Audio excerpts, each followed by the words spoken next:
Semaine 2, jour 1.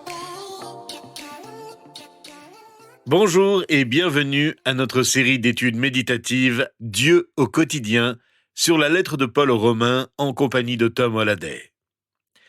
Nous en sommes à notre deuxième semaine ensemble et nous allons étudier le chapitre 2 en 5 étapes.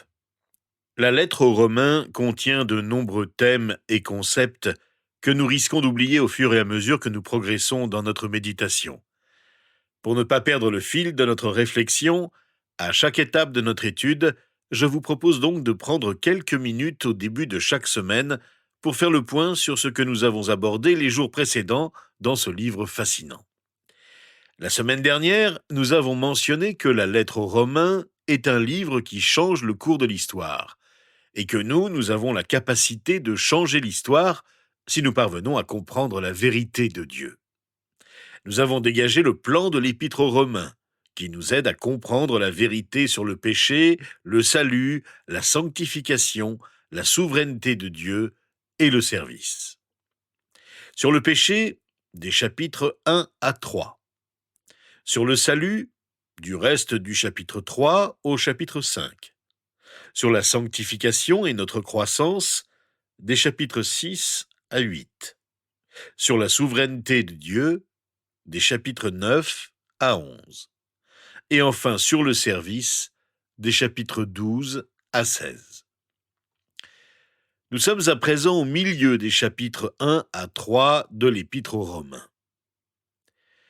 Si nous parlons du péché, c'est dans le but de changer, de voir un changement radical dans notre vie ainsi que dans notre monde. Nous voulons changer le cours de l'histoire, de notre histoire. Pour cela, nous devons être brutalement honnêtes avec nous-mêmes à propos du péché. Au premier chapitre, nous avons vu ensemble que rien ne peut excuser notre péché, parce que nous pouvons tous connaître Dieu à partir de ce qu'il a fait, de sa création. Au chapitre 2, Paul ajoute une deuxième raison pour laquelle nous n'avons aucune excuse pour notre péché. Elle a un rapport direct avec notre conscience. Nous pouvons tous connaître Dieu à partir de ce qu'il a créé, mais nous pouvons aussi tous le connaître à partir de la manière dont nous sommes créés, à partir de notre conscience. Il y a quelque chose en chacun de nous qui nous fait comprendre ou accepter qu'il y a un Dieu. Le premier verset de ce chapitre dit clairement ceci. « Qui que tu sois, homme, toi qui juges, tu es donc inexcusable. En effet, en jugeant les autres, tu te condamnes toi-même, puisque toi qui juges, tu agis comme eux. »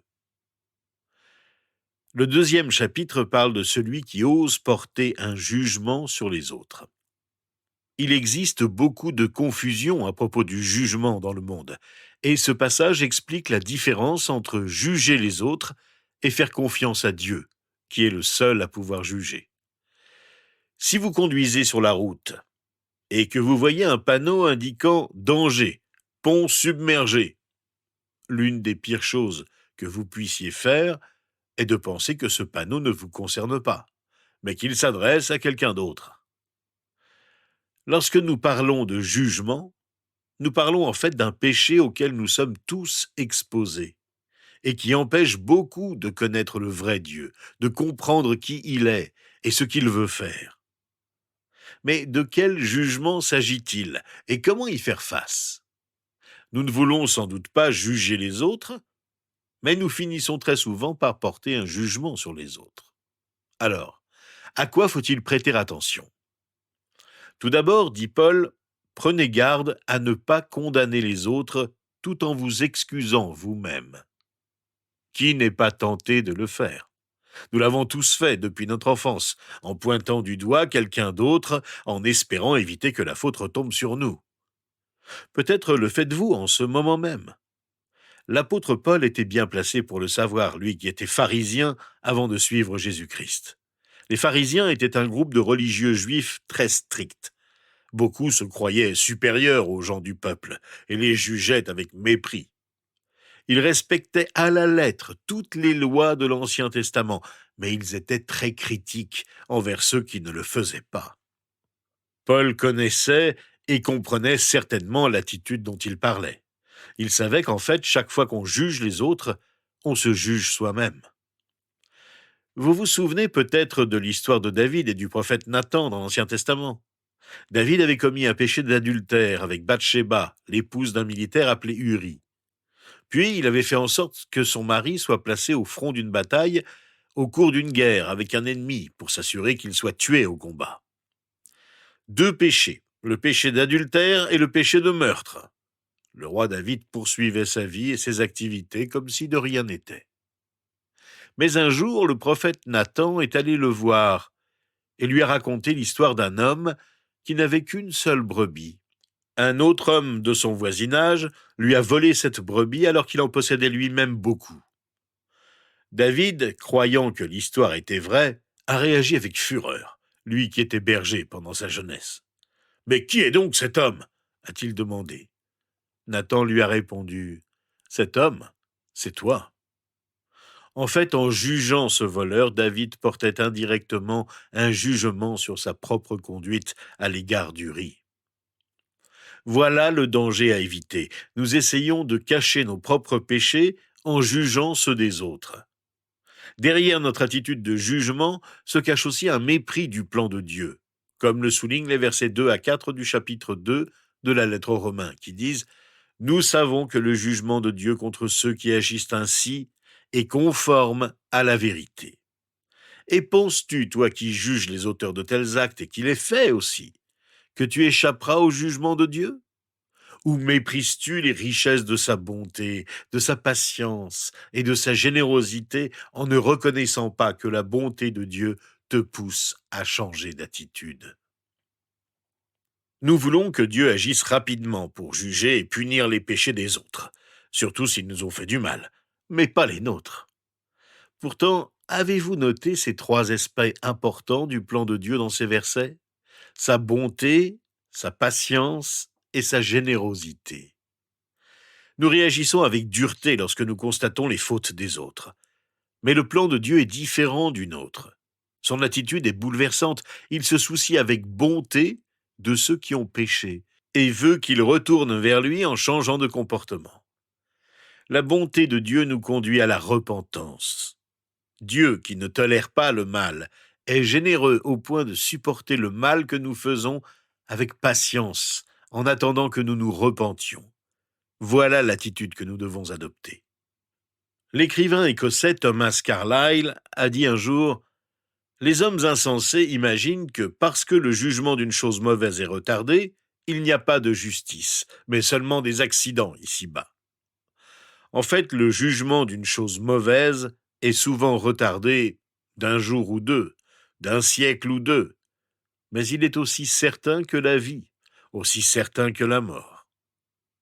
Nous devons faire confiance au plan de Dieu, et lorsque nous ne le faisons pas, nous finissons par juger.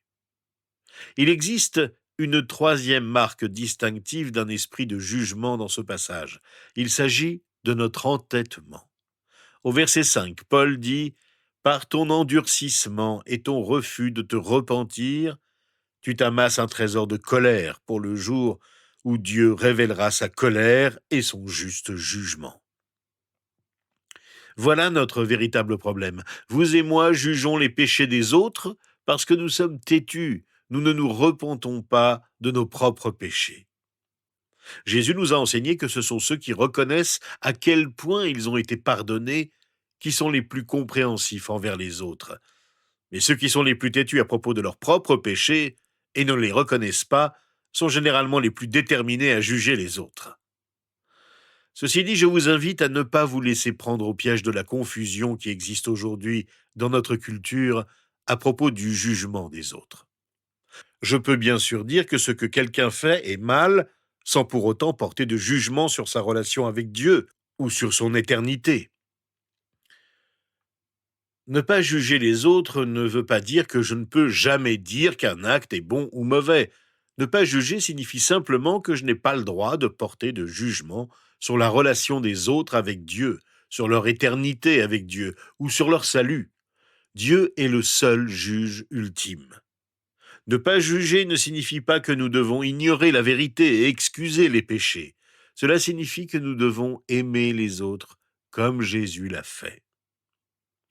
En résumé, je peux émettre un jugement sur un acte mauvais sans porter de jugement sur ceux qui le commettent.